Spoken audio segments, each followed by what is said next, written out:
ኢንተርኔት ሊቋረጥ እንደሚችል ተነግሯል። በተለይ የኢንተርኔት ተጠቃሚዎች እጅግ በጣም መጥፎ ዜና ነው።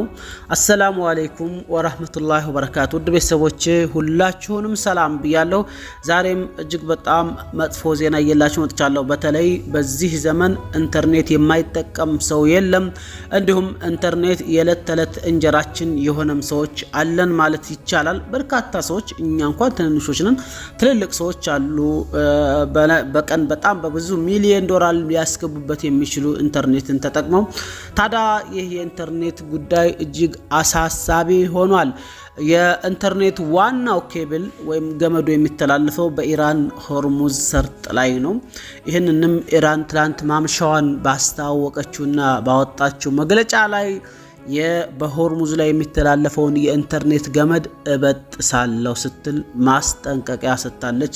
እስከዛሬ የባህሩን መርከብ አያልፉም ነበር። ዛሬ ደግሞ በትልቅ አደጋው መታለች። ኢንተርኔትንም ላቋርጥ እችላለሁ ብላለች። ለመሆኑ ታዲያ ያንን ኢንተርኔት ታቋረጠች በየት ሀገር ላይ ነው የሚቋረጥ የሚችል የሚለውን በዝርዝር መለስበታለሁ። ዝርዝር መረጃዎች አሉ። ለመሆኑ ግን ያው መጥፎ ዜና መሆኑን እንዳትረሱ። በተለይ በአረቡ ዓለም ያላችሁ ሳውዲ አረቢያ፣ ኩዌት፣ ባህሬን እንዲሁም አፍሪካ በሙሉ አፍሪካን ጨምሮ ቀጠርን፣ አጠቃላይ በርካታ ሀገሮች ኢራን፣ ሶሪያ ሁሉም በሚባል መልኩ የኢንተርኔት ገመድን አቋርጣለሁ በጥሳለሁ ብላ ማምሻዋን እጅግ በጣም አደገኛና በርካቶችን ስጋት ላይ የጣለ የበርካቶችን ጉሮሮ ያነቀችበት የኢንተርኔትን ገመድ ማስፈራሪያ አድርጋ ካርታ አንስታ ልካለች። ዝርዝር መረጃውን ላንብላችሁ። ላይክ፣ ሰብስክራይብ፣ ሼር አድርጉ። እውነት እናወራታለን። በዚህ ዘመን ኢንተርኔት ጠፋ ማለት ያው ወደ ኋላ ወደ ድንጋው ዘመን ጌታቸው ረዳ እንዳለው ተመልሰናል ማለት ነው። ኢራንያን ካደረገች በጣም ከባድ አደጋ ነው።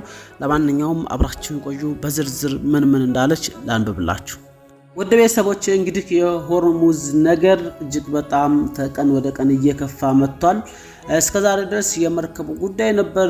ዛሬ ደግሞ ከዛ ባስ ያለው የኢንተርኔት ጉዳይ። በነገራችን ላይ ኢንተርኔት የሰውን ጉሮሮ ማነቅ ይችላል። ለምሳሌ ባንክ ያለ ኢንተርኔት አይሆንም።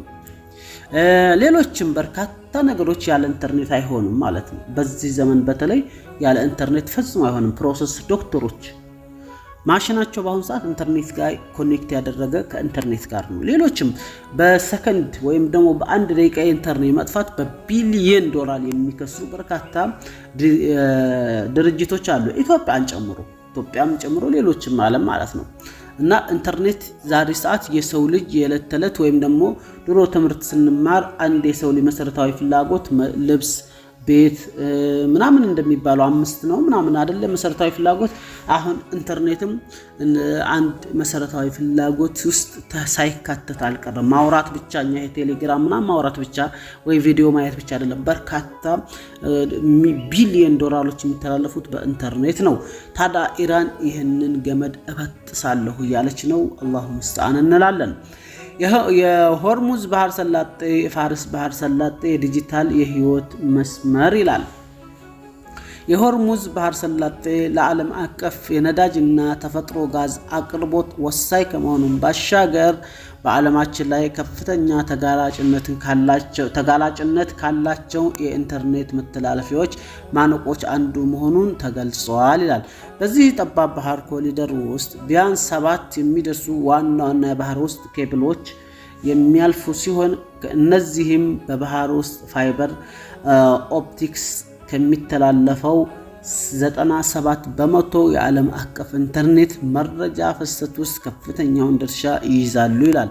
ታዲያ ይህን አደረገች ማለት ኢራን ጉሮሯችንን እያንዳንዳችን አነቀችን ማለት አይደለም። ከዚህ በጣም ከባድ ነው እኮ። እንደ ፎልከን ማን ነው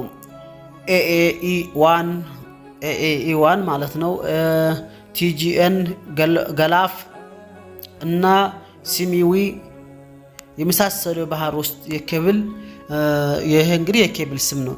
ኔትወርኮች ምዕራብ ኤሲያን ከአውሮፓ እና ኤሲያ ጋር ከማገናኘት ለፋይናንስ፣ ለክላውድ አገልግሎቶች እና ለዕለታዊ ግንኙነቶች ወሳኝ መሰረት ሆነው እያገለገሉ ይገኛሉ ይላል። ኤሲያን ማለት ሳውዲ አረቢያ፣ ዱባይ፣ ኳተር፣ ኩዌት፣ ባህሬን፣ ኦማን፣ ኢራቅ፣ ሶሪያ፣ ሊብናን አጠቃላይ ኤሲያ ነው የሚባሉት እስከ ህንድ፣ ቻይና፣ ሌሎችም ህንድና ቻይናን ጨምሮ ጃፓን ራሱ ኤሲያ ውስጥ ነው ያለችው። እነ ኮሪያ ምናምን ኤሲያ ነው የሚባሉት ማለት ነው። እነ ባንግላዴሽ እነ ምናምን ሁሉም ኤሲያ ነው የሚባሉት። ታዲያ እነዚህን ከአውሮፓ ጋር የሚያገናኘው ትልቁ 97% መስመር ማለት ነው። በዓለማችን ትልቁ አህጉር የምትባለው ኤሲያ ናት አይደል? ሁለተኛ አፍሪካ ብትሆን ማለት ነው። እና እነዚህን የሚያገናኝ እጅግ በጣም መጥፎ ዜና ነው። በነገራችን ላይ ከተገበረችውና ካደረገችው መጥፎ ዜና ነው። ይሄንን ግን መግለጫ ወጣለች ኢራን ለራሷ ማታ ነው እንደውም ይሄንን ማስፈራሪያ እንትን ያለችው ማለት ነው። ሄዳ ፎቶ አንስታ ኬብሉን ካርታ ሰርታበታል የሚበጠስበትን ቦታ ለማለት ይሁን። ብዙዎች ግን ልትበጥስብን ነው ብለው ተደናግጠዋል ማለት ነው።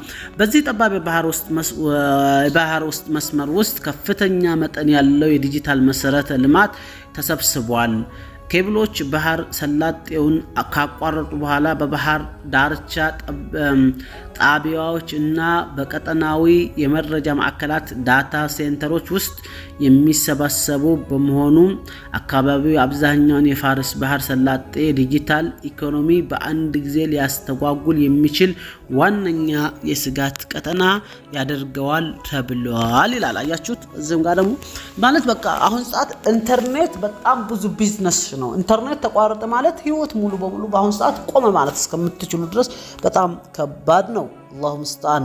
ስለዚህ ኢራን አስጠንቅቃለች፣ ኢንተርኔት ልዘጋ እችላለሁ ብላለች ማለት ነው። አስባችሁታል? ኢንተርኔት ልዘጋ እችላለሁ ስላለች ይሄንን ማስጠንቀቂያ ማታ በመግለጫ ወጣለች። ብዙዎችም አስደንግጣቸዋለች ማለት ነው። በተለይ ኢንተርኔት ተጠቃሚዎች፣ ዩቲዩበሮች፣ ፌስቡከሮች፣ ባንከሮች፣ ባንክ ሄዳችሁ የምትጠቀሙ እንደ ድሮ በኪስ ተሸክሞ ብር አይከድም። በርካታ ነገሮች ምንም ይሄ ብቻ አይደሉምና አላህ ያበጀውላችኋለሁኝ። ጌታዬ ወይ በዱዓ አትርሱን ሲሉ አደራ ያሉን በርካታ ወንድሞችና እህቶች አሉን። ያ ረብ ህመምተኛ ከሆኑ ፈውሳቸው፣ እዳ ያለባቸው ከሆኑ እዳቸውን የሚከፍልበትን መንገድ አግራላቸው፣ ሀጃ ካለባቸው ሀጃቸውን ፈጽምላቸው። ያ ረብ ያስጨነቃቸው ነገር ካለ ከጭንቀታቸው አስወግድላቸው። ያ ረህማን በዱንያም መልካምን በመጪውም ዓለም መልካምን ለግሳቸው። ያ ረብ ከእሳት ቅጣትም ጠብቃቸው ይላል። አሚን አላሁም አሚን ያ ረብል ዓለሚን አላሁም አሚን ያ ረብል ዓለሚን። ይችን ዱዓ ሁላችሁም አሚን በሉ። በተለይ ቪዲዮውን እስከዚህ ድረስ የሰማችሁ ልጆች እርግጠኛ ነኝ አሚን እንደምትሉ። በጣም ምርጥ ዱዓ ናት። አንዴ ልድገምላችሁ። በጣም አሚን በሉ። ወላሂ ረጅም ጽሁፍ አሚን በሉ ማለት ነው። ኮመንት ላይ ጌታዬ ሆይ በዱዓ አትርሱን ሲሉ አደራ ላሉን በርካታ ወንድሞችና እህቶች አሉን።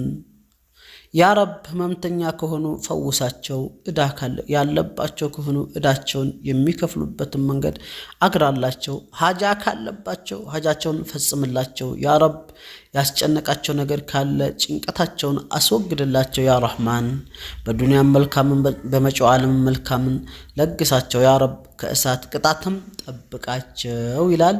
ይህን ዱዓ አሚን ሳቲ ያለፍክ እንግዲህ ጥያቄው ለእናንተ ነው።